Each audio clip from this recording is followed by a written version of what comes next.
Kasih Allah melingkupi saya, lingkupi saya selama-lamanya.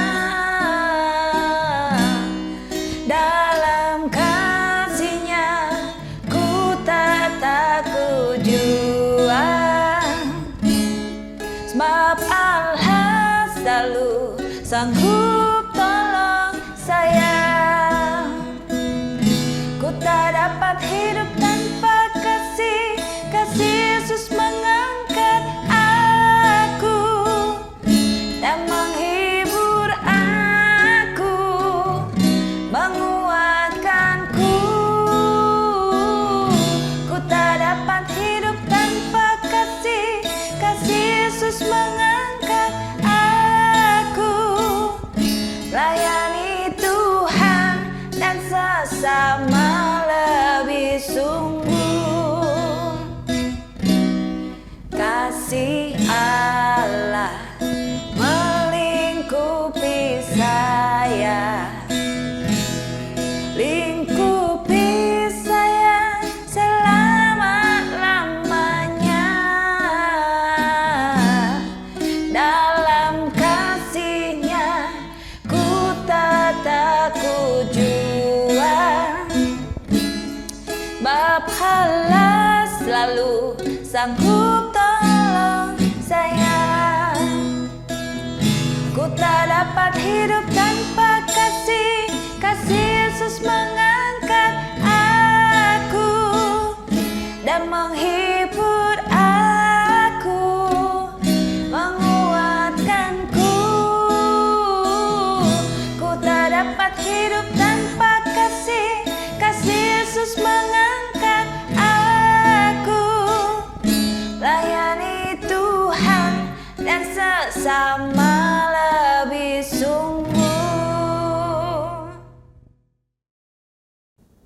Selamat pagi Bapak Ibu Saudara-saudari yang dikasihi oleh Tuhan.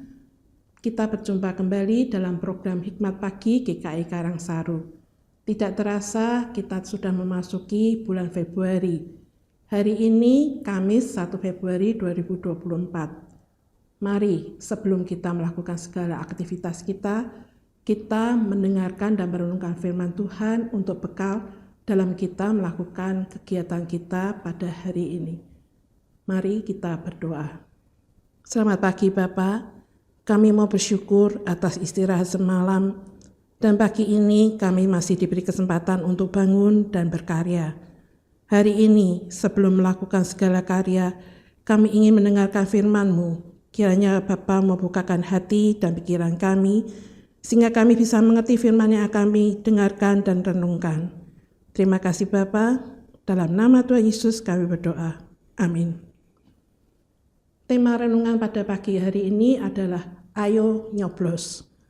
Terambil dari 1 Petrus 2 ayat yang ke-16 hingga yang ke-17, tapi kita akan fokus pada ayat yang ke-16. Hiduplah sebagai orang merdeka, dan bukan seperti mereka yang menyalahgunakan kemerdekaan untuk menyelubungi kejahatan-kejahatan mereka. Tetapi, hiduplah sebagai hamba Allah. Demikian firman Tuhan, syukur kepada Allah.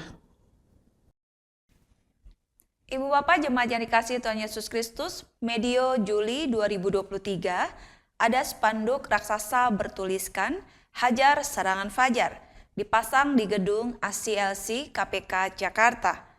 Hajar Serangan Fajar adalah kampanye anti korupsi untuk meningkatkan kesadaran publik terkait pencegahan politik uang dan korupsi menjelang pencoblosan pada pemilu 2024. Bentuk dan cara menggayat hak suara milik rakyat dalam ajang pemilu memang semakin masif serta variatif. Kairunisa Nur Agustiati, Direktur Eksekutif Perkumpulan untuk Pemilu dan Demokrasi, Perludem, menyatakan kandidat dan masyarakat lebih permisif karena politik uang dianggap wajar dalam sistem pemilu demokratis yang kompetitif. Selain itu, regulasi pemilu belum mengatur tegas soal politik uang.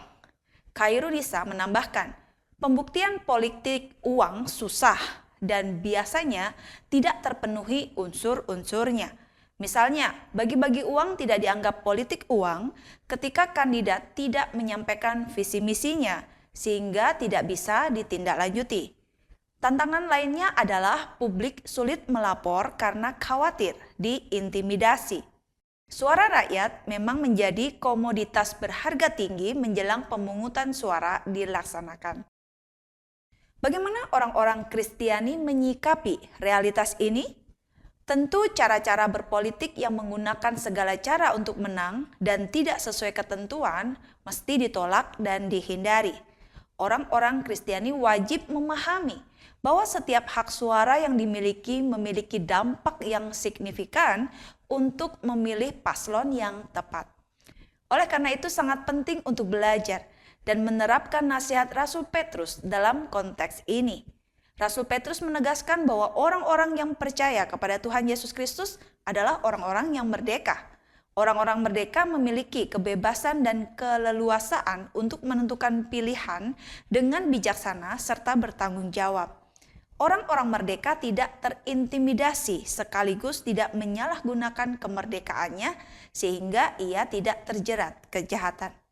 Orang-orang merdeka dipanggil untuk hidup sebagai hamba Allah. Perhelatan pemilu 2024 memiliki nilai krusial bagi keberlangsungan kemajuan bangsa Indonesia. Orang-orang Kristiani harus bersemangat memberi hak suaranya kepada paslon yang teruji dan taat konstitusi, tidak tergiur politik uang dan cara-cara licik meraih kemenangan. Orang-orang Kristiani wajib untuk mencoblos di hari Rabu 14 Februari 2024 mendatang. Amin. Mari kita berdoa. Bapa Surgawi, karuniakan kepada kami hikmat bijaksana untuk boleh mempergunakan hak memilih kami, memilih paslon yang tepat untuk pemimpin bangsa dan negara kami Indonesia pada hari Rabu 14 Februari 2024 mendatang. Tuhan memberkati. Sekali lagi Bapak Surgawi, kami mengucap syukur supaya kehidupan kami sebagai anak-anak Tuhan juga boleh memiliki kontribusi di tengah bangsa dan negara ini. Tuhan yang akan terus memberkati, Tuhan yang akan terus menyatakan kasih-Mu kepada bangsa Indonesia dan setiap anak-anak Tuhan dimanapun berada juga boleh senantiasa menyatakan diri sebagai hamba-hamba Allah di tengah bangsa dan negara ini. Terima kasih untuk firman Tuhan yang boleh kami renungkan pada pagi hari ini dan kami menyerahkan seluruh aktivitas kami. Mohon Tuhan memberkati dan memimpin sehingga apapun juga yang kami perbuat menyenangkan hati Tuhan. Di dalam nama Tuhan Yesus kami sudah berdoa. Amin. Selamat pagi, selamat berkarya. Tuhan Yesus memberkati kita semua.